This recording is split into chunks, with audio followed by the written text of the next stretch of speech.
Assalamualaikum, Kak Fi nak tunjuk dua cara bagaimana you all nak beli barang ataupun produk di akaun TikTok untuk claim cashback. Tak gambar bag ni, you all tekan dekat bag tu, dia akan tekan TikTok Shop Creator Center, tekan sahaja dekat sini. Okey. Kemudian you all pergi dekat mana tau? Pergi dekat product marketplace. Okey, dekat sini dia akan bawa direct terus kepada seller tanpa masuk video-video, tanpa ada sebarang showcase ke, video ke, beg kuning ke. Sangat-sangat mudah dan dia pun dalam keadaan yang sangat aman. Dan juga kita happy nak berbelanja. Okey. So, sekarang ni dekat atas ni you all boleh lah pilih apa yang you all nak, barang-barang. Contohlah you all nak beli apa?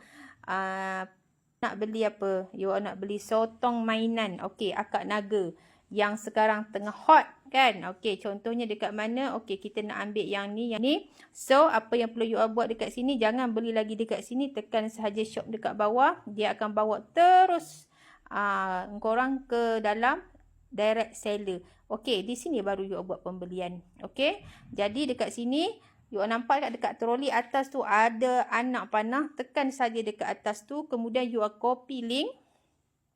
Okey, you all pergi dekat mana tau? Dekat Mova. Okey, kita tunggu dulu. Okey, kemudian. Okey, sudah copy. Perkataan copy dah keluar. Baru you all tekan view cashback. Okey, untuk ini you all akan dapat berapa pulangan cashback? Iaitu RM3.06 lah. Banyak tu Okey, dekat bawah tu kalau you all perasan dia ada warning warna oren. Itu jangan risau, bukan menunjukkan bahawa produk ni tidak ada cashback. Tidak. Dia pesan dekat situ, dia bagi peringatan jangan beli di tempat-tempat yang tidak boleh dibeli.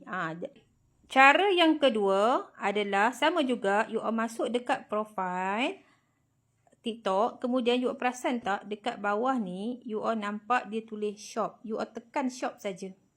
Kemudian you all swipe dekat sini, you all nampak tak mall. Tekan dekat mall. Ini pun dia akan bawa terus direct ke kedai. Okey, dekat atas ni button search. Macam biasalah you all nak search barang apa sahaja. Contohnya Kak Fi nak beli coklat. Okey, coklat. Okey, kita search sahaja coklat. Okey, dia akan keluar macam ni. Okey, katalah Kak Fi nak beli Roshan Confetto ni. Okey, tekan yang ni. Confetto. Okey, kemudian Kak Fi terus tekan shop. Okey, tekan di shop. Dia akan terus bawa you all kepada direct seller. Dekat sini baru you all buat pembelian. You all tekan sahaja dekat sini. Okey, nampak tak dekat atas troli? Atas sekali tu ada anak panah. You tekan anak panah. And then, tekan copy link. Okey, kemudian direct terus pergi ke akaun Mova kita. Alright. Kemudian kita view cashback.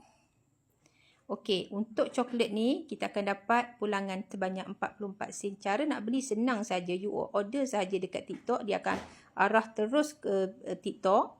Kemudian you boleh buy now. Okey, you buy now.